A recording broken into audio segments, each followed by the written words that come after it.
Ang dami nagre-request na sumubok naman daw ako mag-order ng kutsinilyo. So, eto na.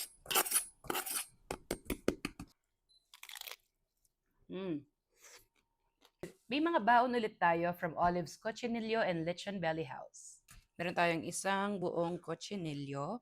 Meron kasamang sauce at saka yung sukang sausawan, chara and pickled onions. Then we also have laing. Ang lambot nung ano niya, ng laman. Tapos crispy yung bat. Nag-improve yung sauce nila from the last time. Pares natin sa laing.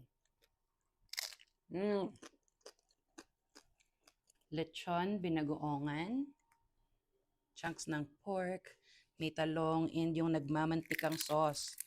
Ang sarap ng bagoong. Lechon pancit. Yaman?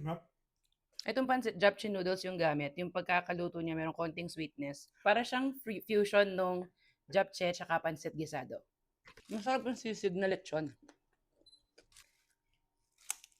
Malasa siya, tapos may mga sibuyas and sili. Walang mayo, tapos maraming laman, hindi siya puro taba.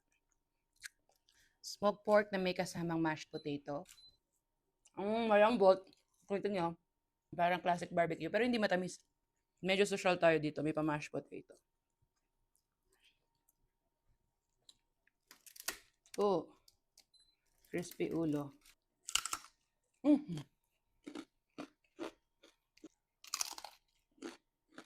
So sa lahat ng gusto ng cochinillo at yung iba't ibang mga lechon dishes, you can message Olive's Cochinillo and Lechon Belly House. Located sila sa May Dao. Malapit lang sa Kamachiles, but mahahanap nyo rin sa Google Maps.